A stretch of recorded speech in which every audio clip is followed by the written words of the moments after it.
you some enemies that you suggest that you would take down? In the first series of The Lobby, Al-Jazeera's investigative unit exposed the role of pro-Israel operatives in Britain. The headlines at 11 o'clock. Israel's ambassador to the UK has apologised after a senior diplomat was caught on camera saying he wanted to take down the Foreign Office Minister, Sir Alan Duncan. Sir Alan Duncan, who's a strong critic of Jewish settlements. An undercover reporter for Al-Jazeera doing an investigation into Britain's relationship with Israel. This investigation exposes a covert Israeli campaign to influence British policy. The investigation led to the resignation of Shai Massot, a senior political officer at the Israeli embassy. Mr. Massot is also heard describing the Foreign Secretary Boris Johnson as an idiot.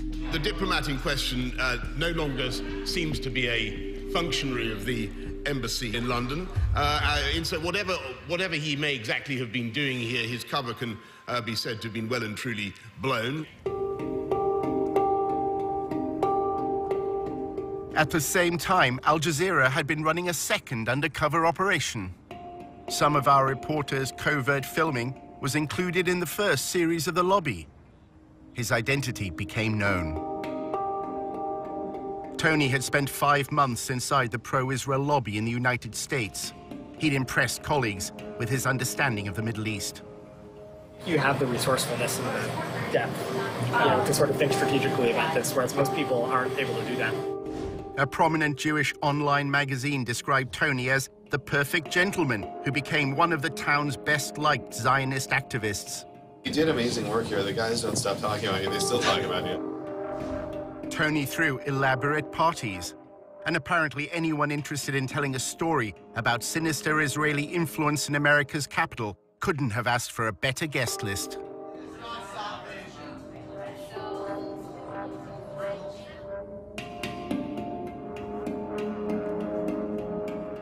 In the new edition of The Lobby, we investigate the role of pro-Israel advocacy groups in this country in the first of a 4-part series, how the lobby is being drawn into Israel's covert campaign to spy on American citizens.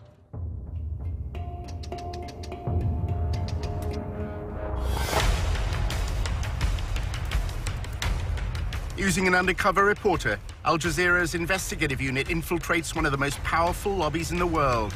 Getting $38 billion in security aid to Israel matters, which is what AIPAC is doing. We examine how the lobby, led by AIPAC, the American Israel Public Affairs Committee, has secured unwavering support in Congress. Congressmen don't do anything unless you pressure them. And the only way to do that is with money. What the lobby is all about is to make sure that Israel gets special treatment from the United States forever. But after occupying Palestinian lands for half a century, the pro-Israel lobby is facing a new challenge. We called for a full boycott of Israel, divesting from it, and eventually imposing sanctions on it to achieve UN-stipulated rights of the Palestinian people. A movement to boycott, divest, and impose sanctions on Israel, BDS, was formed on American campuses. Seems to be achieving its goals, threatens future American support for Israel. We believe in justice for all people. So that means the occupation has to end.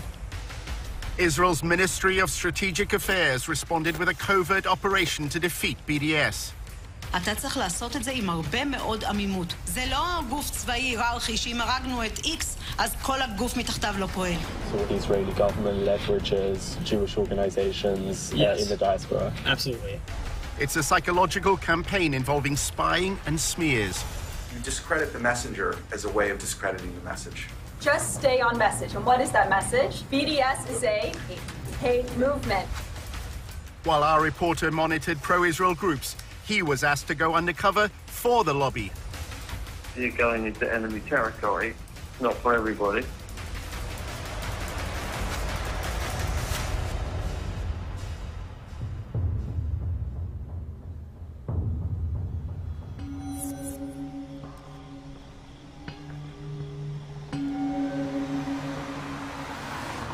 We are a different government working on foreign soil, and we have to be very, very cautious. We have 3 different sub-campaigns which are very, very sensitive. regarding data gathering, information analysis, working on activist organization, money trail. This is something that only a country with its resources can do the best.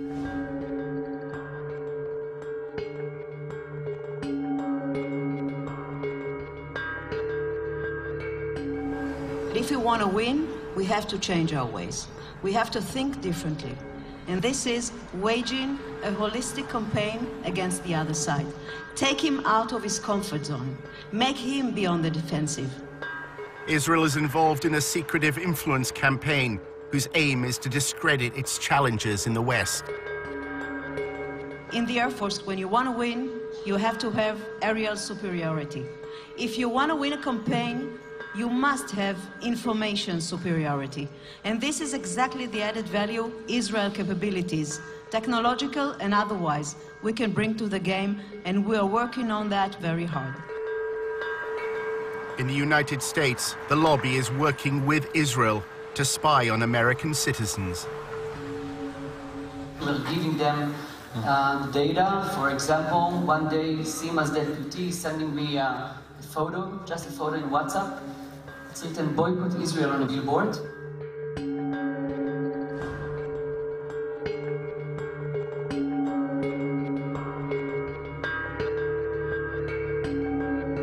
In a few hours, our systems and analysts could find the exact organization, people, and even their names where they live.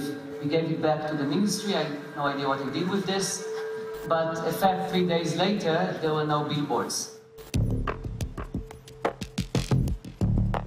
We use all sorts of technology. We use corporate-level, enterprise-grade social media intelligence software. Almost all of this happens on social media, so we have custom algorithms and formulae that acquire the stuff immediately.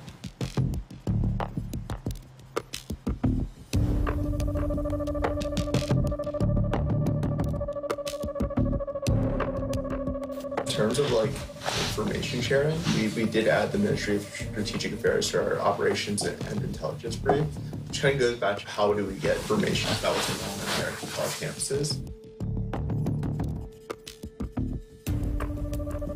Generally within about 30 seconds or less of one of these things popping up on campus, whether it's a Facebook event, whether it's the right kind of mention on Twitter, the system picks it up, it goes into a queue and alerts our researchers, and they evaluate it, they tag it, and if it rises to a certain level, we issue early warning alerts to our partners. They operate through subterfuge, and they walk a very thin line between the legal and illegal in what they do in order to gather information and to smear their opponents and ultimately destroy them.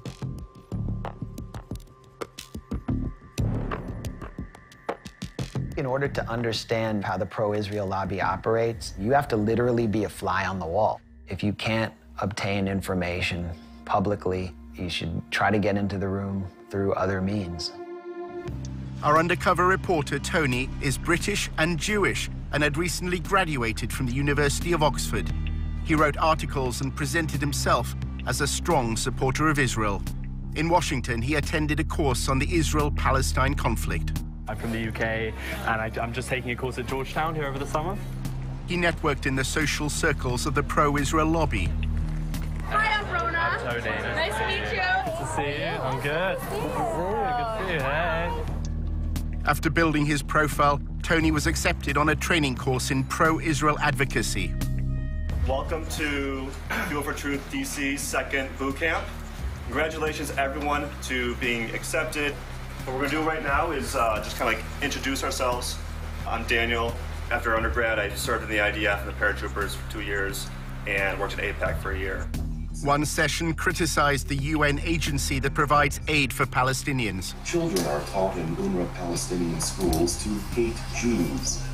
Another lecture dealt with the international media. Confronting media bias. During the last war, a lot of times videos are circulating of bombed areas or victims, and a lot of it's from Syria, from Iraq 10 years ago, all this stuff. In role-play workshops, they were instructed how to respond to criticism of Israel. Can I have a volunteer? The apartheid wall is cutting off Palestine. Boycott Israel. Divest from Israel. Sanction companies that do business with Israel. it's kind of odd to call it a wall, given that like 90% of it is a fence. This is a photo. I see a wall. Why can't Israel do more to help, Tony? Our undercover reporter played the role of pro-Israel advocate. Israel is doing a lot to help the Palestinians. I say actually Israel is doing all the best that they can, but you know, it's a tough situation. The people, businesses in Gaza can't freely send their trucks into Israel to sell their goods. I think you'll find that that's actually a misconception. They do allow their trucks, and what they don't allow is dangerous material. Okay, stop. After the course, Tony was accepted as a volunteer at a pro-Israel communications group called the Israel Project. It's Tony Kleinfeld. Kleinfeld. Like Seinfeld, but with a K. The Israel Project, known as TIP, describes itself on its promotional videos as a strategic communications group. At TIP, we believe we've found the answer. Israel's enemies have left the battlefield of the Middle East and are now fighting on the battlefield of public opinion. What you have with regard to the United States and Israel is a special relationship that is unprecedented in recorded history. Not simply that the United States gives Israel a tremendous amount of economic aid and diplomatic protection, it gives that aid and protection no matter what, right? It's not conditional. And the Israel Project will go to enormous lengths to achieve that end.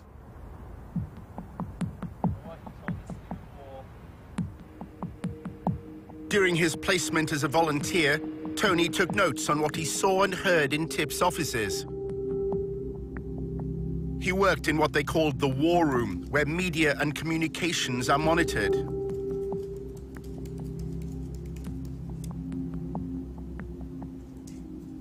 Staff described having contacts at numerous media organizations. Their primary means of influence is by forging friendships with reporters.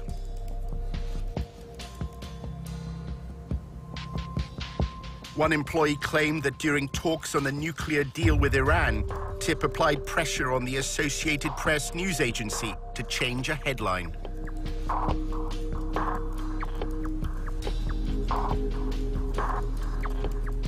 Tony read the Israel Project's annual report, which described TIP's mission as building an echo chamber for pro-Israel information. That means using the media to amplify and repeat TIP's messages, as well as what the report describes as neutralizing undesired narratives. Tony saw one document which claimed that the echo chamber was within their grasp. Weeks before he started, Tony discussed with a senior manager how TIP deals with the media. They're not things that you know, that you do loudly. A lot of them are things you do behind the scenes.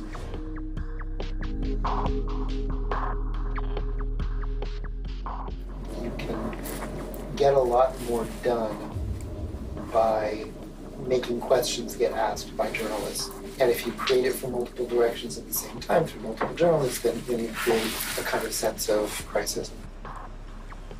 We develop relationships with a lot of alcohol, to get them to trust us. We are basically messaging on the following. BDS means essentially kind of a hate group targeting Israel. They're anti-peace. We try not to even use the term just because it builds their brand. We just refer to boycotters. The goal is to actually make things happen and to figure out what are the means of communication to do that. In 2005, Palestinian civil rights groups sought a peaceful means to protest against Israel's occupation. They identified goods from Israel and called for their boycott. The BDS movement was born. BDS adopted a nonviolent strategy because we think it is morally consistent and very effective against an enemy that is extremely powerful militarily. We called for boycotting Israel, divesting from it, and eventually imposing sanctions on it, as was done against apartheid South Africa, to achieve basic Palestinian rights under international law. Over the past decade, BDS has grown around the world. By campaigning for Palestinian civil rights in land controlled by Israel, BDS believes it has exposed a deficiency in the moral defense of the Jewish state. BDS is saying that what Israel has to do is treat the Palestinians in its midst the same way it treats Israeli Jews.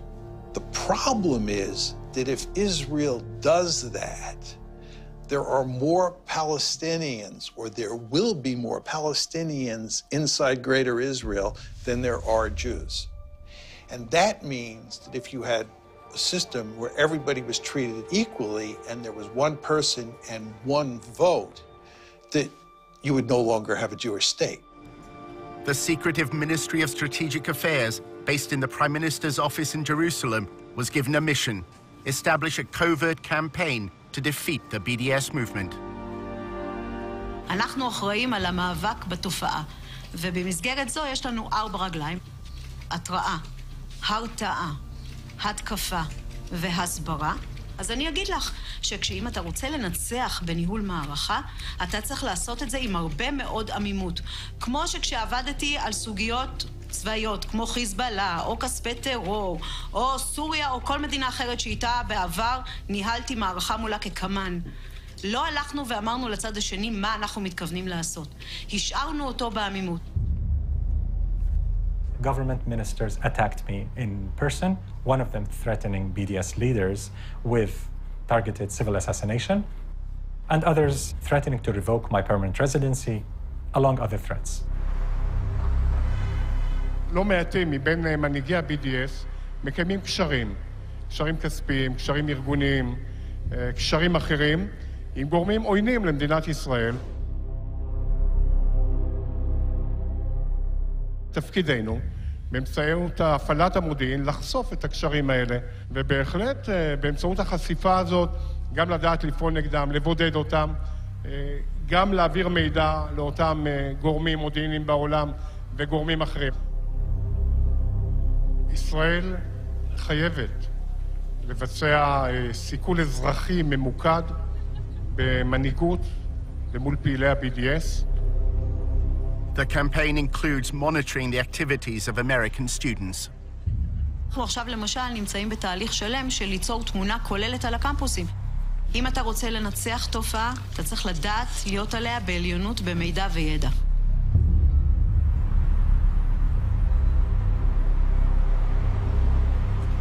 Our investigation into the role of the Israeli state at US campuses led Tony to an employee at the embassy in Washington.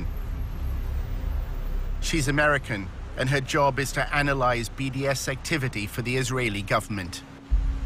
So, nobody really knows what we're doing, but mainly it's been a lot of, research, monitoring BDS things and reporting it back to the Ministry of Foreign Affairs and, making sure everyone knows what's going on.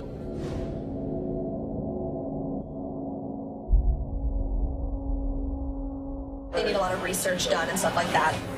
When they talk about it in Knesset, usually I've contributed to what the background information is.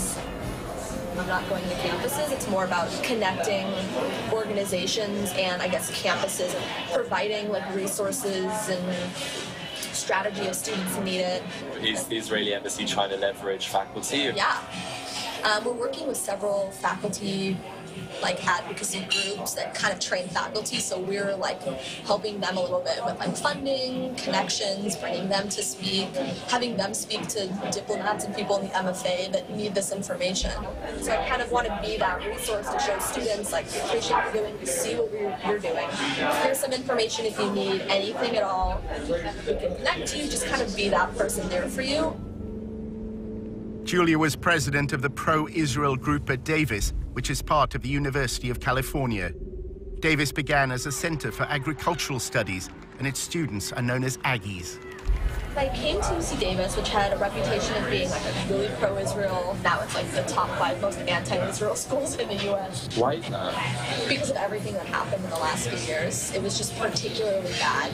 And there's a huge Muslim population in Sacramento, which is right next to Davis. The growing support for the BDS movement in Davis and the lobby's response to it is part of a narrative that's unfolding across America's campuses. Students for Justice in Palestine, or SJP, brought a divestment motion before the Student Senate. I was very, very nervous. The entire room was filled. I think we had about 600 students and people from the community coming in to witness this vote. I am here today because, quite frankly, I am ashamed.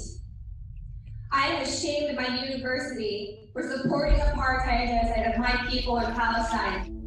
I ended the speech with something along the lines of being on the right side of history and for the university to end its unethical ties with these corporations who were doing brutal things to Palestinians. We knew they were going to win because our entire student senate was all pro-BDS, and they ran for that purpose and won for that purpose, and we've been pushed out of student government for months. Good evening. My name is Julia Rivkin, and I'm the president of Aggies for Israel. Students streamed the hearing online. The pro-Israel group also filmed it with another purpose in mind. Their videos would play a key part in the story that was to unfold in the days ahead. I was waiting to see what she would say. I was waiting for a blow to come my way, and that blow sure came. We have been ignored and disrespected year after year, but we have never been silenced. We are a beacon of peace and inclusion on a campus plagued by anti-Semitism. The talking points were that the resolution was anti-Semitic, that it was divisive. If it's divisive in the fact that you either support human rights or you don't, then so be it. The intolerance that spawned this resolution is the same kind of intolerance that has spawned anti-Semitic movements throughout history. The entire thing looked very rehearsed, very, very aggressive, almost comically so. Julia and her pro-Israel allies had already decided that they didn't want to debate. At 4 a.m. the night before, me and my team were like, "You're going to lead the walkout." And I was like, "Okay." And they're like, "We're going to film it just for our own purposes." I was like, "Totally cool." So when everything was happening, we went into it knowing we were going to lose. So our strategy was how to, ultimately win while losing the vote. This is our victory.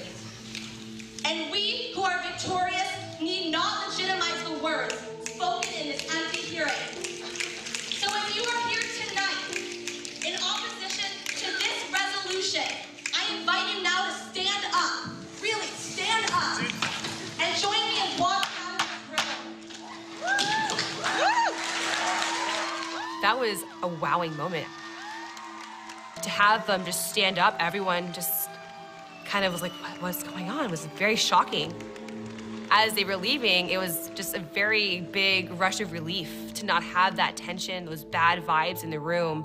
And so we started cheering, actually, and it was a great moment. If you're standing in the back, it looks like some seats have opened up. But the passing of the BDS motion proved to be just the beginning of a bigger story. In part 2, how the lobby worked to undermine the student decision. Those swastikas, who did them? We don't even know.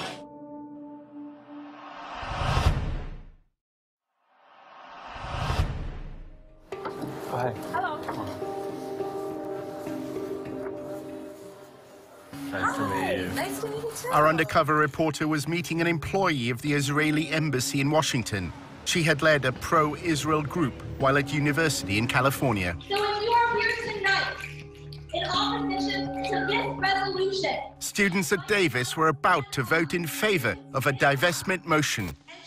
During the debate, the pro-Israel group staged a walkout. They uploaded videos to publicize their protest. Our thought was to control the narratives by having this speech. We wanted it to cause attention. We wanted everyone to see us walking out to show that this doesn't represent us. We're shit about this.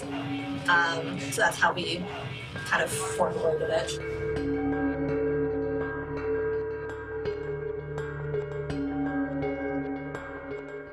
That day, all of us released 50 op-eds in major news sources so that when people made a hashtag and a whole thing trending, so when people opened their Facebooks, it wouldn't be them celebrating their victory, it would be us sharing our stories.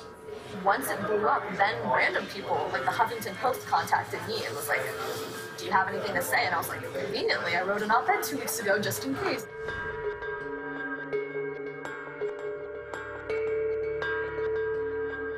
People who weren't involved in anything, their entire newsfeed was Israel stuff, and that was what we wanted, because that's how we got the word out there. How do you delegitimize the other side? Delegitimizing them. Kind of through that lens of taking over and like making them sound crazy at their game. The student senator who's Muslim made a Facebook status saying like Israel will fall, like Sharia law is taking over Davis, like we love Hamas, like that kind of status. So that happened.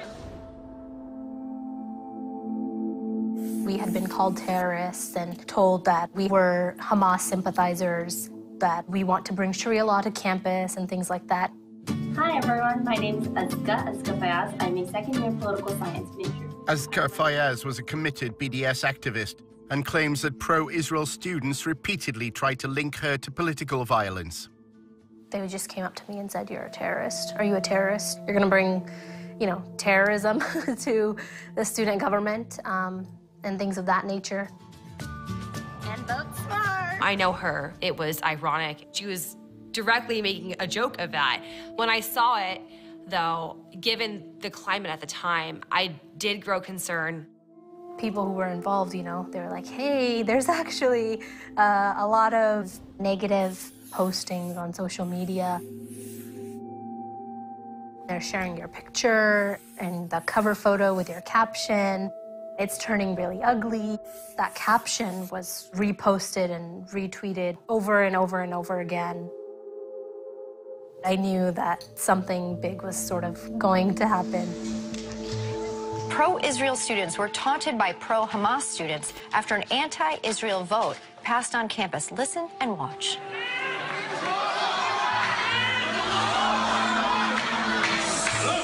And right after the vote passed, a student senator posted this on Facebook. Hamas and Sharia law have taken over UC Davis, BRB crying over the resilience. I don't have the capacity to bring Sharia law to the University of California, Davis. I don't think any of us really do have the capacity. They wanted to try to make me look as evil and violent as possible. How can we use their words out of context in such a way that their victory doesn't seem so victorious anymore? Conveniently, like the divestment video just happened to do that. Like when they all started shouting Allahu Akbar as we were leaving, like that was really nice for us in a way because like we caught them just, doing what they're doing. And then it like went viral on YouTube. Anger and tension running high at the University of California Davis campus. What you just saw played out late last week as the Student Government Association voted on a resolution to boycott the Jewish state of Israel. They kept showing it over and over again. And then they just said that the Muslim students forced the pro-Israel students to leave the room. Reports say when the Israel supporters tried to object to this vote, the pro-Palestinian students you just saw tried to shout them down with cries of Allahu Akbar. I invite you now to stand up. Really, stand up. And join me in walking out of the room. Of course, we know that they left willingly, and they stated that they were going to walk out of the room. It's incredible to hear Allahu Akbar shouted in the middle of this university. And what does that represent, Megan? The subjugation of women, the torture of homosexuals, the torture of Christians, the crucifixion of Christians. That's what it has come to represent, and that's what they're shouting. The pro-BDS activists at UC Davis then faced another crisis. 2 days after a resolution passed, unfortunately, someone defamed the Jewish frat house and had painted swastikas all over it. Outrageous, just not acceptable behavior at all. What was upsetting to us, however, was they had the media there right away. Disturbing discovery for a UC Davis student. Jewish students found swastikas painted on their fraternity house in Davis. These swastikas were discovered that morning and around 10 a.m., my best guess, and I believe the news media were there by 11. Pro-Israel students say they feared recent events would lead to this. This week has been sort of a bad week to be Jewish on campus. After years of heated meetings, a student body passed a resolution Thursday urging UC Davis to end any affiliation with companies that support Israel. So this is not out of the blue. We're pretty sure this is directly related. Who were they finger pointing at but us? Us who were still on this high of finally getting this resolution passed, still in high spirits, just crushed us. Roseanne Barr tweeted, "All the Jews should leave Davis and the rest of the school should be nuked." It was a crazy time. A general flooding of Islamophobia by the media. And I was dealing with like news outlets and media, and it was like the day after there was some swastikas on campus, and it was like it all blew up and became a full-time job. Those swastikas, like who did them? We don't even know. I think it's just some like random like white supremacist type people who just came, did it, left. We don't think it was students. That's pretty surprising because it was very clear from their behavior towards us and their attitudes towards us that we had done some heinous crime to them and that we deserved to pay for it.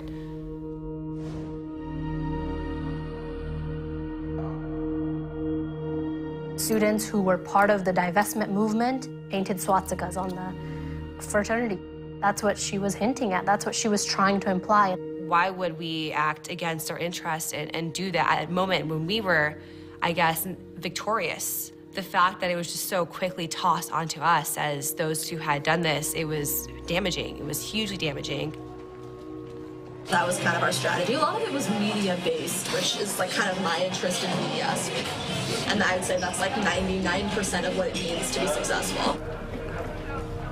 That happened. Then there was another swastika. It was just like every day something new was happening, and I had to... It was weird because they won. Yeah. So you'd think if they would win, why would they do Exactly. that? Yeah, it's interesting. So, well, that was kind of our whole strategy, is we knew they were going to win. Were you in touch with the embassy, or were you in touch with like any groups? Pretty much all of the groups. Not the embassy, I guess our consulate. As well as the Israeli consulate in San Francisco, Julia's anti-BDS campaign had the guidance of several pro-Israel lobby groups. Stand With Us helped us a little bit in terms of actual research on the speech. They gave us some like legal research type stuff. I'm always biased and want to work with AIPAC, so they kind of helped for like moral support. And David Project helped us a little bit. It was more help like gaining contacts in like the media world. I guess we needed money to pay for somebody to film the speech. Like we had a Davis Faculty for Israel group, and like they were hugely helpful to us. They would, you know, because some of them were retired lawyers, so they'd write legal documents for us. They knew the administration. They were tenured. They had pull.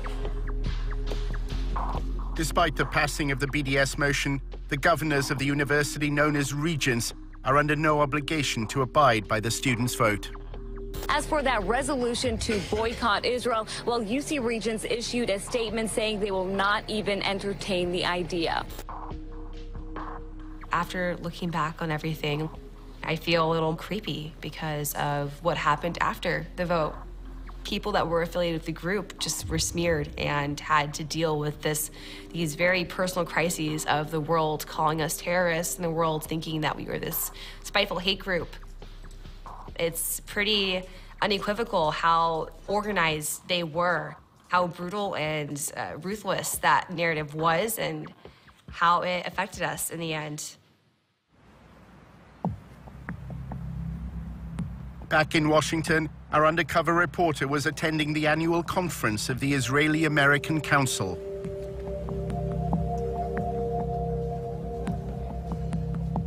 The IAC's role is to connect American Jews to Israel. This year, combating BDS was top of the agenda. I think we need to worry. The polling isn't good, and all of you probably know it. If you look at the polls, the younger you get on the demographic scales, the lower support for Israel is.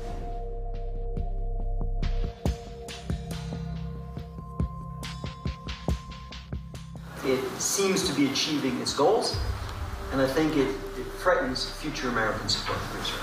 Younger people are leaving college less sympathetic to Israel than when they entered. The lobby hope that a new partnership with Israel's Ministry of Strategic Affairs will become a game changer in the fight against BDS. For years, we are trying to defeat the BDS and the delegitimization movement. We are all on the defensive, and I think we should move to the offensive.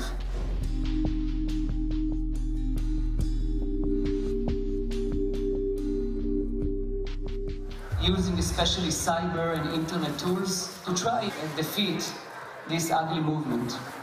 I'm really honored to present my partners here, Brigadier General Sima Vakangil, the Director General of the Ministry of Strategic Affairs. Sima, please.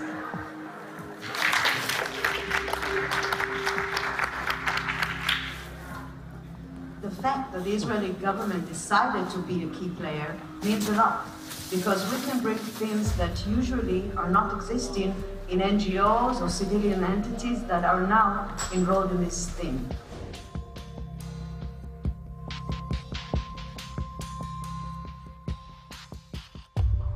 The Israeli government can look at the bigger picture and actually create this coordination and cooperation. We are the only player inside the pro-Israeli network who can actually say that he's filling the gaps. The Israeli official described to members of the lobby the first phase of the covert war. Ambiguity is part of our guidelines. That's why I'm not going to say anything too much about each one of the legs. The first one is intel, intelligence, or data, or information. What we've done is mapped and analyzed the whole phenomena globally, not just the United States, not just campuses, but campuses and intersectionality and labor unions and churches. We started to establish a project called Israel Cyber Shield. This project is actually a civil intelligence unit that collects, analyzes, and acts upon the activists in the BDS movement, if it's people, organizations, or events. And we give everything we collect. We are using the most sophisticated data system, intelligence system in the Israeli market. Let's take the defense activity that we're doing and make it into proactivity and offensivity. Israel has used cyber sabotage. We suffered from intense denial of service attacks, hacking attacks on our websites. Israel decided to go on cyber warfare against BDS publicly. They said, we shall spy on BDS individuals and networks, especially in the West. We have not heard a peep from any Western government complaining that Israel is admitting that it will spy on your citizens. Imagine Iran saying it will spy on British or American citizens. Just imagine what could happen. The Ministry of Strategic Affairs brings together this group called the Global Coalition for Israel. And it's like leading pro-Israel advocacy groups around the world.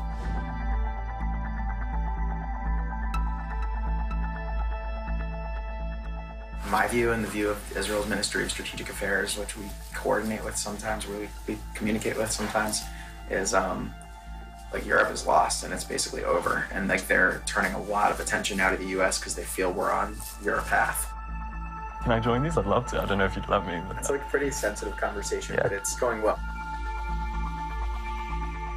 If China was doing this, if Iran was doing it, if Russia was doing it, there would be uproar. You would have Congress going after them, you would have hearings, you would have prosecutions. The question is, how does Israel get away with this? It's modeled on General Stanley McChrystal's counterinsurgency strategy in Iraq. We've copied a lot from that strategy that has been working really well for us, actually. And one of the pieces is this operations and intelligence brief. We're using social media intelligence, a tool called Radian 6. We're phasing that out over the next year, and we're bringing on more sophisticated technology that was developed in Israel. An American should not be spied on by a foreign government that is able to access all this information and possibly undermine their ability to exercise their democratic rights in this country. So we're not dealing with amateurs. This is not an amateur work. We're dealing with a government that have a ministry at a ministerial level engaged in the systematic targeting of activists outside of its sovereign borders. The only way it's going to stop is if somebody in the government points out this is illegal and we're not going to tolerate it. And if we do tolerate it, other countries are going to do it as well.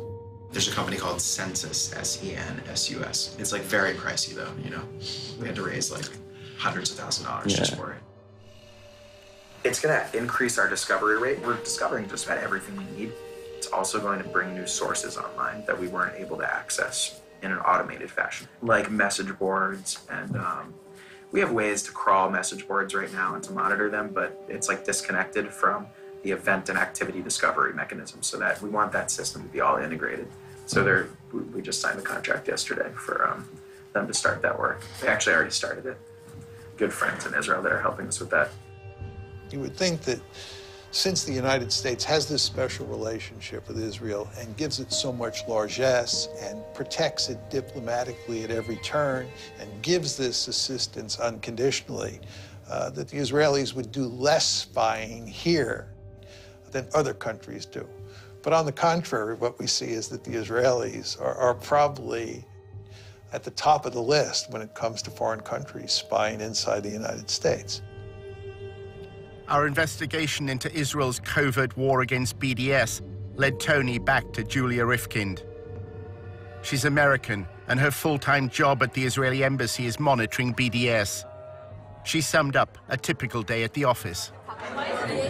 Gathering intel, reporting back to Israel. That's a lot of what I do. Is report back to the Ministry of Foreign Affairs, Ministry of Strategic Affairs, and make sure they have the right information. It's in Knesset of what's going on here. So that's why I do a lot of reporting. I talk to people from tons of organizations, just trying to get the information that I could to report back and kind of just talk through some of the issues with those people, see what their plan was, tell them maybe some ideas we've had, give them our support, the behind the scenes way.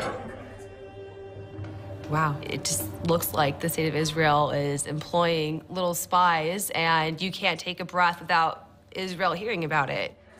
Julia spoke about her former days as a student. While at UC Davis, she was also an activist with AIPAC. The training she received from the most powerful arm of the pro-Israel lobby left its mark. I can immediately tell when meeting with somebody where they were trained. Like the way that I talk about stuff, like obviously I'm an AIPAC training camp, activist, the way they call it. So I can tell when somebody's on stand with us, or David Project, or ICC, or Hasbara, Camera, ZOA, I kind of tell. She's been trained really well. She follows the commands that she has been given by these Israeli organizations, and she follows it really well. I pretty much, all of my friends work at AIPAC, all of them. So whenever we have events at the embassy, and there's we should invite AIPAC people, it's a joke that obviously I'm going to be the one to write all the emails down. So whenever they're we have to submit names of lists for events, mine's 15 names and 14 of them are AIPAC. AIPAC encourages the students it trains to conceal any affiliation. When you're lobbying on behalf of AIPAC, you don't say AIPAC. You say I'm a pro-Israel student from UC Davis. And when you're meeting with students on campus, I would never say I am the AIPAC campus rep. I say my name's Julia and I'm a pro-Israel student. You don't need the title, you don't need the organization. AIPAC's involvement in student council elections is also kept secret. AIPAC attracts the more political students who are more interested in lobbying. We had campaigns and stuff like that. We dealt with student elections, very behind the scenes. They actually were found to have put cameras in the rooms where there were meetings going on. I liked meeting outside, where there are no rooms and there are no possible cameras under the chairs or wherever they may have put them. I have several weird Facebooks. I have my fake Facebook that I follow all the SJP accounts. I have some fake name. My name is Jay Bernard or something. So it just sounds like an old white guy, which is the plan. I joined all these groups. A lot of people haven't added me. I mainly just wanted to see on the newsfeed what kind of articles they were sharing, just to kind of see what their internal dialogue was. Every single event that I put on, you would have these pro-Israel groups coming out before our guests even got there with their cameras, videotaping. Julia has no contact with her handlers in Israel. She writes her intelligence briefs and awaits their instructions. I write write a report that I give to my boss, who translates it. It's really weird. We don't like talk to them on the phone or like email or whatever. There's like a special like server that's like really secure that I don't have access to because I'm an American. You have to have like clearance to access the server. It's called cables. It's not even necessarily in Hebrew. It's like literally cables. I've seen it.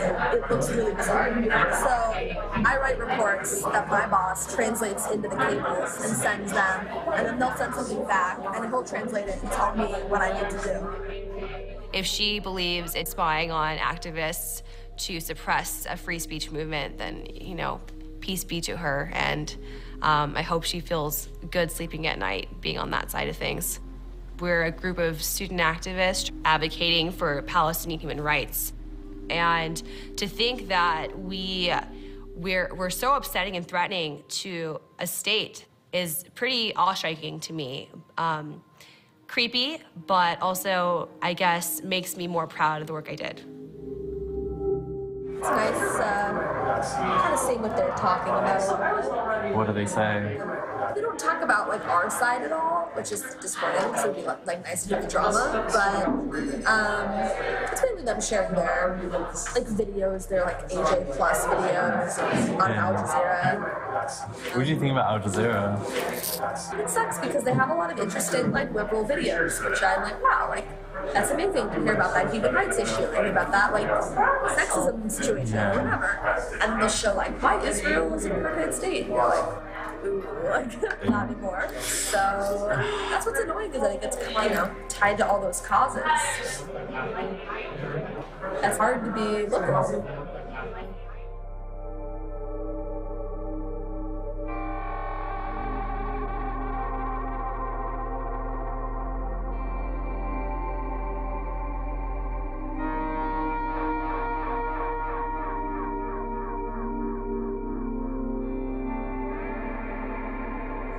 You represent that government. I can't say anything negative about Bibi or like the government because I technically work for them. Not directly, but I'm just a normal American.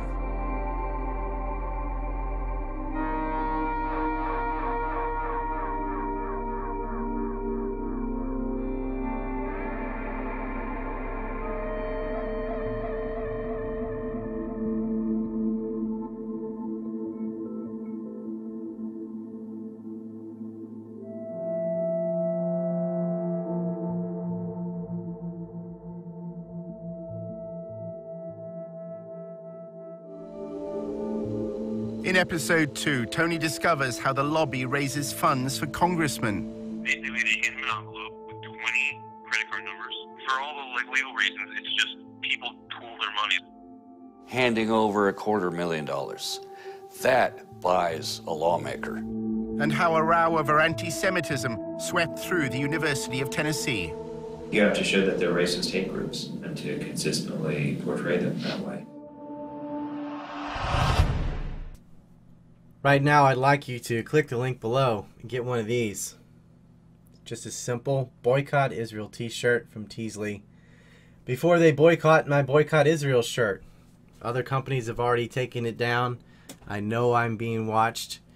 You can get part 2 of this series on the Electric Intifada or my Patreon. Links are below. There are 4 parts to this series, and there's also a series on the Israeli lobby and their influence over the United Kingdom. All of these videos were on my Vimeo, but of course Vimeo deleted my account for hate speech, and we all know who's responsible for that. We'll keep on keeping on, getting new servers, testing everything. Please get a Boycott t-shirt from Teasley BDS. Get your size. There's a variety of colors. Get more than one if you'd like. Buy them as Christmas presents or what have you. We need the revenue. We lost $5,000 from Vimeo issuing our income there. So check that out, and please enjoy the rest of this series. And yes, I will re-upload the Chill Up Conference videos eventually.